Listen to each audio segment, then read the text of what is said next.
Bu seride mümkün olduğunca mutfakta az vakit geçiren arkadaşlarımızı hedef alıyorum. Hedef alıyorum derken kötü anlamda değil yani. Onlara bir şeyler göstermeye çalışıyorum ama mutfakta çok vakit geçirip de lezzetli yemekleri hızlı yapmak isteyenler de yine doğru videodasınız. Bir önceki videoyu izlediniz, beğendiniz, arkadaşlarınızla paylaştınız. Gerçekten paylaşım oranı yüksek bir videoydu. Bu da öyle bir video olacak. Çünkü sizin taleplerinizi karşılamak için ben yine buradayım. Size yardımcı olmak, gerçekten bu dönemde sizlere nasıl katkı sağlayabileceğimi düşünmek üzerine birazcık ekstra bilgiler vermek istiyorum. Zaten yemek yapmaya dair her türlü püf noktasını veriyoruz ama özellikle hızlı, ekonomik ve aslında sizleri mutfağa sokacak yemeklerin de peşine düştüm. Bugün diğer yemeklerden farklı olarak birazcık size balık tutmayı da öğreteceğim ama tabii ki yanında balığımızı da vereceğiz ama merak etmeyin bugün menümde balık yok. Geçen sefer balık sevmeyenler birazcık beni üzdüler. Neyse buraya geçtim. Birazcık ön hazırlık yapmaktan bahsedeceğim. Bu ön hazırlığı belki bir aya yaymak isteyebilirsiniz. Bundan bahsedeceğim. Ama ben bunu bir haftalık periyotta nasıl kullanacağımızdan, hangi malzemelerle yemeğimizi arttırabiliriz, hangileriyle lezzeti arttırabiliriz bunlardan bahsedeceğim. Hepsi bu videonun içerisinde. Ön hazırlık için malzemelerimi hazırladım. Hadi mutfağa geçelim.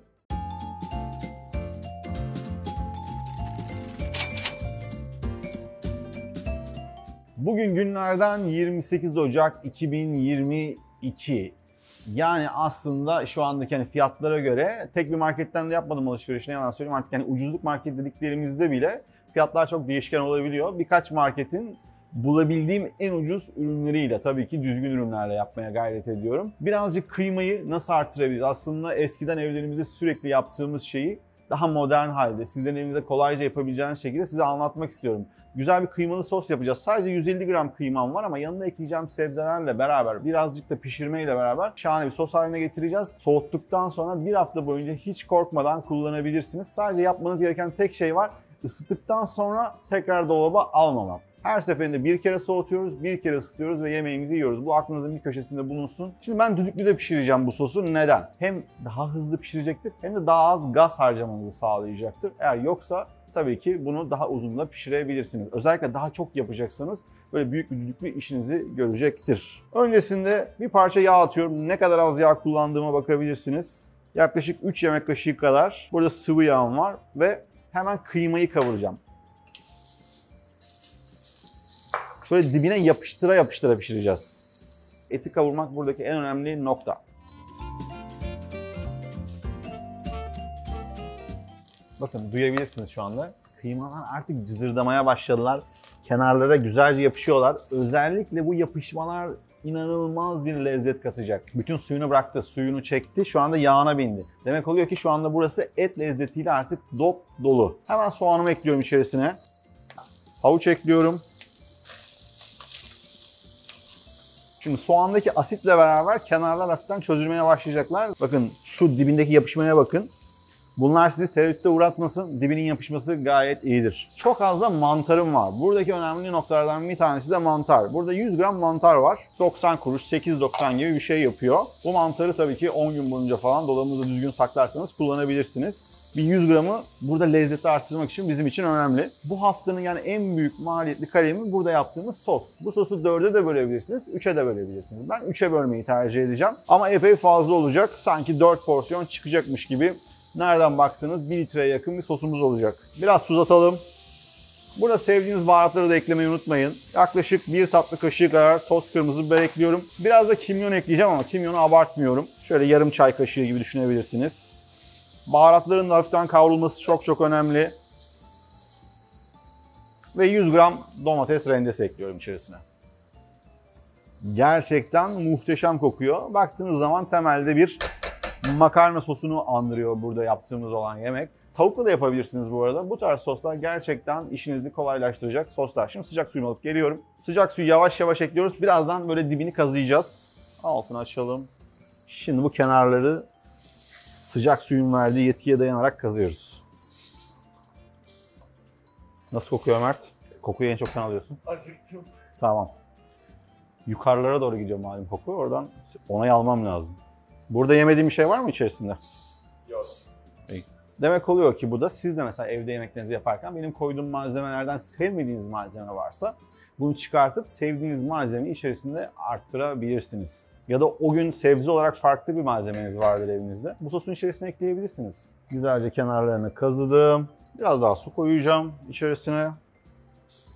Altını kısalım. Eğer ki düdüklü tencere değilse altını kısıp hafiften suyu çekip sebzeler yumuşayana kadar bunu pişirebilirsiniz. Ama düdüklü tencereniz varsa bu sos yaklaşık 20 dakika içerisinde hazır olacaktır. Evet, düdükten ses çıkmaya başladı. İyice altını kıstık. Şimdi önden yapmamız gereken bir iki işlem daha var. Bunları dolabınızda sürekli de bulundurabilirsiniz. Mesela patates haşlayın. Bu patatesi sonrasında köfte yapabilirsiniz. Salata yapabilirsiniz. Bunun gibi kıymalı soslarınız içerisine haşlanmış patatesi koyup çok hızlı şekilde bir yemek haline getirebilirsiniz. O nedenle ben birazdan kullanacağım için bir tane patates haşlıyorum ama eğer ki evinizde fazladan varsa 4-5 tane patates haşlayın, kabuklarını soyun. Bir buzdolabı poşeti içerisinde buzdolabınızda bir hafta boyunca saklayıp dilediğiniz zaman kullanabilirsiniz. Hatta bir sıcak sudan geçirmeniz bile onun tekrar ısınmasına yeterli olacaktır ama özellikle bir sosun içerisine atarsanız, birlikte pişirirseniz muazzam yemekler olacaktır. Bunlar tarifini vermediğim yemekler. Birazdan muazzam tarifler de vereceğim sizlere. Patatesimi haşlamak için biraz da tuz atıyorum. Bir de mercimek haşlayacağız. Haşlanmış mercimekle neler yapabilirsiniz? Öncelikle bir köfte harcının içerisine koyup bunu arttırabilirsiniz. Sıvı bir çorbanızı koyulaştırabilirsiniz. Varsa tavuk suyunuzu da koyup güzel bir mercimek çorbası yapabilirsiniz. Kalmış bir parça yemeğin içerisine mercimeği koyup o yemeği suyla beraber arttırabilirsiniz. Hem çok lezzetli hem de arttırıcı bir özelliği var. O nedenle birazcık da mercimek haşlıyorum. Ben birazdan tarifte kullanacağım. Tabii ki çok fazla değil. Şöyle mercimeğin hafif üzerine geçecek kadar yıkanmış mercimeğin üzerine koydum suyu. Mercimekler yumuşayana kadar bunu haşlayacağım burada. Gördüğünüz gibi sos burada, patates burada, mercimek burada. Yaklaşık 1 saatlik bir boşluğumda bir hafta boyunca bana inanılmaz süre kazandıracak hazırlıklarımı bitirdim bile. Hazırlıklar bitti. Paketlemeleri de yaptık. Şimdi sıra geldi bu hazırlıkları bir hafta boyunca nasıl kullanacağımı size göstermeye.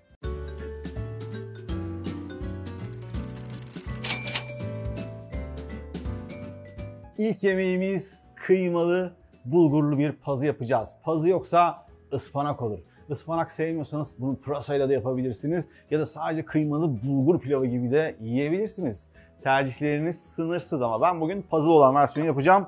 Hem de çok hızlı. Neden? Çünkü her şey pişti.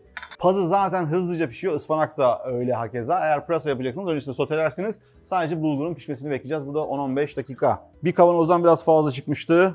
Birazcık daha koyalım içerisine. Altını güzelce kıstım. İçerisine bulgurumu attım. Onlar pişerken sıkı durun. Yine buzdolabına saklayabileceğiniz, daha önceki bölümden hatırladığınız o turşuya benzer muhteşem bir salata anlatacağım. Karıştıralım, yanacaklar. Tabii evde bu kadar konuşmayın. Gözünüz yemekte olsun. Altını iyice kısın. Çok az sıcak su ekliyorum içerisine. Pazının sert saplarını olabildiğince ince doğrayın. Eğer ki çok tadından hoşlanmıyorsanız hemen bu aşamada da atabilirsiniz ama ben o diriliğini seviyorum. O yüzden sonlara doğru atacağım. Kalan yumuşak yaprakları ise birazcık daha kalın doğruyoruz. Bunlar da işte yemeklerde yaptığımız güzel püf noktaları.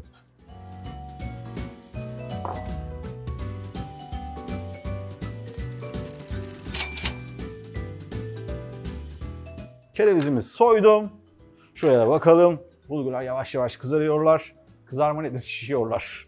Hemen kerevizimizi rendeleyerek işe başlayabiliriz. Kereviz ve lahana buzdolabında ne kadar dururlarsa dursunlar çok fazla yumuşamayacakları için bu salata her daim taze olarak kalacak. İçerisine yerken sarımsak da ekleyebilirsiniz ama öncesinde sarımsak eklerseniz sarımsak tadı ağırlaşacaktır. Rendeliyoruz, doğruyoruz, karıştırıyoruz. Bitti gitti. Bulgurları neredeyse kabardılar. Güzelce şu pazı saplarını ekleyelim. Üzerine de pazılarımızı koyalım. Onlar zaten hemen yumuşayacaklar. Ortalığı topluyorum. İlk yemek neredeyse salatası dahil 15 dakikada hazırlandı.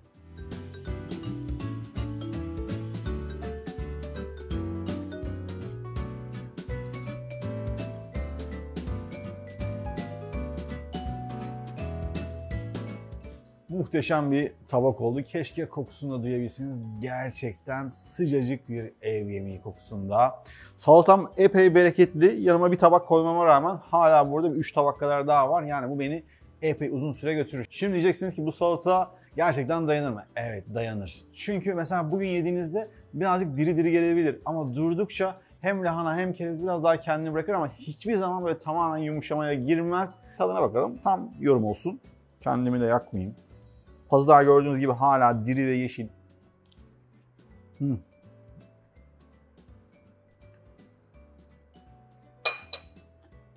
Yemek yıkılıyor. Birazcık da pul biber atarsanız böyle ateşli de olur, Yakışır da yani. Yanına turşu biber yiyebilirsiniz. Ben veganım, vejetaryenim diyorsanız da kıymayı çıkartırsınız. Bu sosu gene yaparsınız. Belki birazcık mantarını bollaştırırsınız. Bu tarz bir mantarlı sosta da bu tarifleri devam ettirebilirsiniz. Yani illa kıymalı olmak zorunda da değil. Tavuklu da çok yakışacaktır daha önce söylediğim gibi ama salata yıkılıyor. Salatayı yerken biraz sarımsak da atılırmış gibi geldi. Ama dediğim gibi sarımsaklı saklamayın. Sarımsaksız saklayıp sarımsakla tüketebilirsiniz. Sarımsakla saklamayı yesek. Hadi ikinci tarife geçelim. Mert, genç adamsın, sen yersin. Hafta sonları mesela yemek yapıyorsunuz. Meal prep gibi bir şey yaptığım oluyor.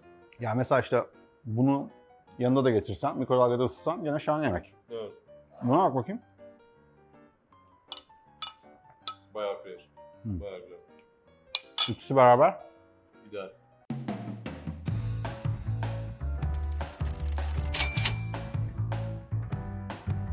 Sıradaki tarifimiz inanılmaz basit. Daha önce haşladığım patates, daha önce haşladığım mercimek. Sadece bunları karıştıracağım. Ben içerisinde sadece kuru nane ve karabiber kullanacağım.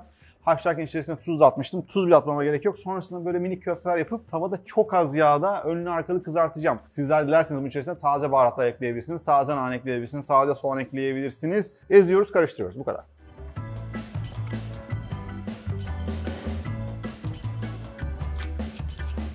Bu esnada tavamın altını da açtım. Kısık ateşte.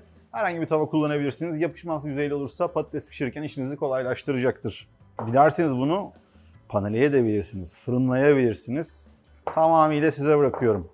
Daha önceki tariflerde gibi patatesle beraber ton balığını da birleştirebilirsiniz. Eğer ki bir önceki bölümü izlemediyseniz mutlaka onu da izleyin. Orada da güzel fikirler bulacaksınız. Bunlardan kendi yemeklerinizi yapmak çok çok kolay olacak. Bunlar hep taktik. Ne dedik? Bunlar balık tutma, bunlar olta, bunlar ağ. Metafordan metaforlara bakalım. Böyle tadına da bakalım. Ancak pişmiş. Elinizi hafifçe ıslatın, çok fazla değil. Bir parça alın. Çiğ bir şey yok zaten. Hafiften dışından ısıtacağız yani. Tık tık tık köfteler. Bayağı da bereketli çıktı. Bence bu 2 kişilik ama hadi çok yiyen bir kişi için 1 kişilik olsun. Tavamızı çok az yağlıyoruz. Neredeyse 1 yemek kaşığı yeterli olacaktır. Hafiften yaydıralım. Şöyle önlü arkalı bir çevireceğiz. Bu kadar. Hafiften o çıtırlığın vermiş olduğu ağızda yaratacağı lezzeti arıyoruz. Oo, işte bu çıtırlık. Buradaki bu çıtırlık bütün tadı verecek olan kısım. Bu seride mümkün olduğunca mutfakta az vakit geçiren arkadaşlarımızı hedef alıyorum. Hedef alıyorum derken kötü anlamda değil yani. Onlara bir şeyler göstermeye çalışıyorum ama mutfakta çok vakit geçirip de lezzetli yemekleri hızlı yapmak isteyenler de yine doğru videodasınız.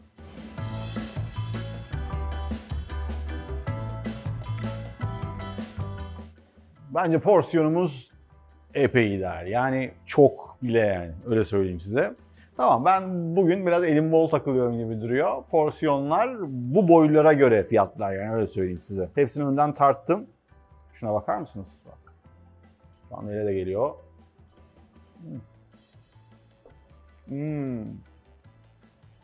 Nane var ya, kuru nane olmazsa olmazdır. Benim için her zaman için patates köftesinin olmazsa olmazı kuru nanedir. Denemeyen varsa, ki sen denedin mi Ömerciğim? Bence kuru naneli patates köftesi. Sen? Ben de denedim. Allah Allah. Demek ki biz göçmenler daha çok bir şey yapıyoruz buna. Şöyle ikram edeceğim.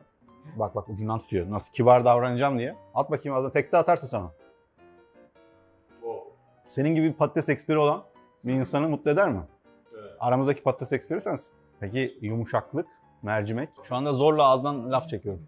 Peki yapımı seni mesela zorlar mı? Yine az önceki gibi sorayım. Patates haşladık, mercimeği haşladık. Başka bir şey yapmadık. Sonra kızarttık. Yapılır. Yapılır. Güzel.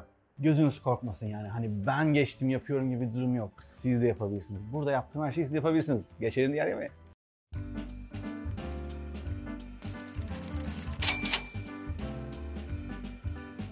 Sihirli sosum ve ben yine geldik. Hala gördüğünüz gibi epey sosumuz var. Ben bunu 3 gün dedim ama bu galiba bir 5 günlük olmuş. Şimdi bu sefer yemeğimiz hafiften böyle bir pilav türevi olacak. Yani içerisinde çok az pirinç var. 50 gram pirinç yıkadım bu arada pirincimi.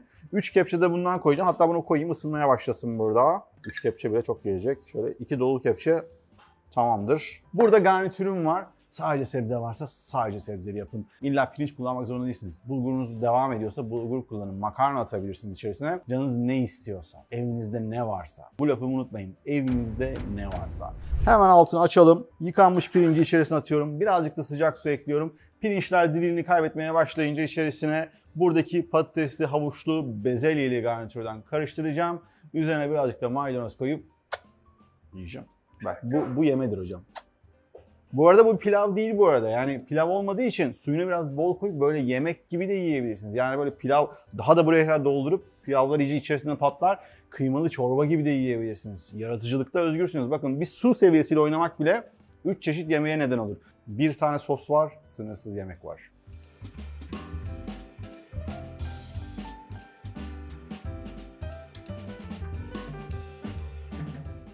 Bu yemeğin adı bence öyle soğuk hava yemeği yani bu. İçerisine ne koyarsanız olur. Biraz da limon. Bak bu şef dokunuşudur. Limon şart değil ama o ekşiliği ister bu.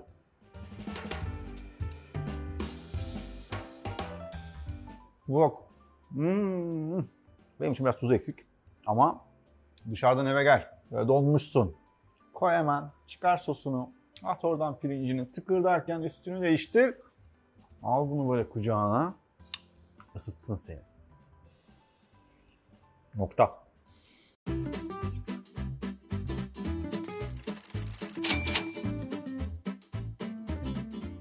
Bakalım suyumuz kaynamış mı? Kaynamış. Sıradaki tarif için sıcak suya ihtiyacınız var.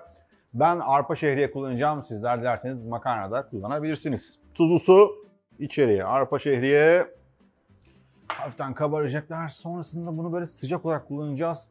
Bir makarna salatası gibi olacak ama ılık, sıcak bir makarna salatası olacak. Bir önceki tariften ya da başka bir günden kalan garnitürümüzü burada kullanacağız. Biraz kornişon, içerisine yoğurt, taze otlar.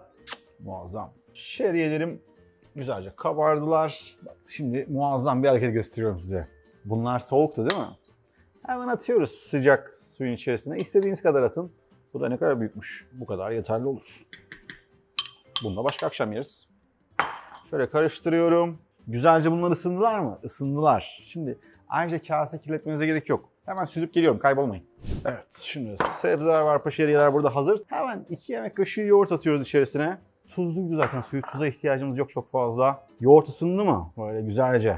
Seviyorsan yine sarımsak atabilirsin. Mayonez severler varsa mayonez de atabilirler. Şimdi bu sıcaklıkla beraber arpa şehriye kendisine doğru yoğurdu çekmeye başladı. İçerisine taze doğranmış otlar. Sıralama burada neden önemli? Şimdi en başta otlar atsaydık otlar hemen kendilerini bırakacaklardı. Ama yoğurtla beraber hafiften bir ılınma yaşandı. İstediğiniz kadar kornişon turşu atabilirsiniz. Ben şöyle 2-3 tane kornişon turşu doğradım içerisine. Muhteşem oldu. Bir ekşiliğine bakıp eğer gerekiyorsa biraz da limon sıkacağım. Gitti gitti. Servis. Sosunu da çekti. O arada biz bir de fotoğrafını çekiyoruz. Birazcık dinlenmiş oldu çünkü çok sıcaklar. Hemen tadına bakıyorum sizin için. Makarna salatası severlere ucuz yollu bir alternatif. Hem de doyurucu hem de sıcak.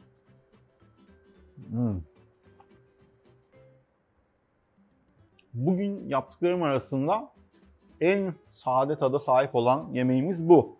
Bazı akşamlarda böyle geçer. Ama şu anda bunun içerisinde evet biraz mısır olsaydı, biraz belki böyle farklı mayonezi, hardalı falan olsaydı daha kuvvetli bir tadı olabilir. Ama hem ekonomik hem de hızlı bir şey aradığımız için ve şu anda ben bunu yediğim zaman mutsuz mu olacağım? Hayır, gayet doyacağım.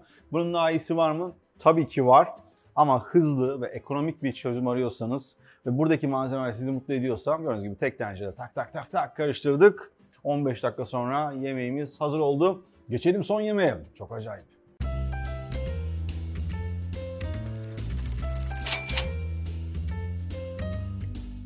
Son tarifimiz ise inanılmaz bir böyle doyuruculuğa sahip. Hazırladığımız o sosu da kullanacağız. Güzel bir ekmek kebabı dedim ben ama yani kebap olmasına gerek yok yani. Ekmekleri kavuruyoruz. Üzerine sosumuz, içine yumurta, hafiften de yoğurdu koyduk mu Türk damak tadının gerektirdiği her şeyi tek tabakta toplamış oluyoruz. Lafı uzatmadan ekmekleri kavurarak başlıyorum.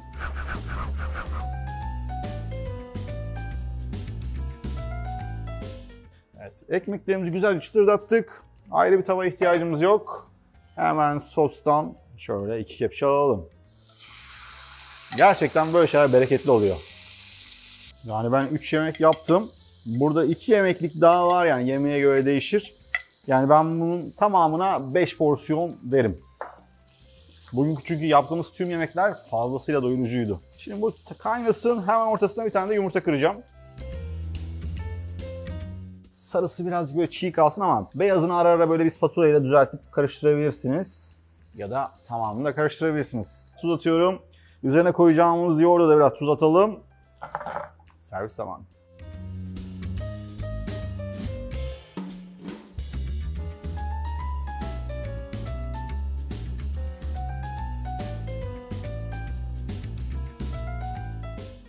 İnanılmaz iştah açıcı oldu. Üzerine birazcık da böyle işte az önceden kalmış olan maydanozla dereotu karışım bir şey vardı. Onu attım. Toz kırmızı biberle de tabağımı süsledim. Gerisi süs. Süs önemli değil. Lezzet önemli. Bak yoğurt da yumuşacık olmuş. Şuradan kıymalıdan da alayım. Bir de yumurtaya bandırayım. Oh. Muhteşem bir öğün.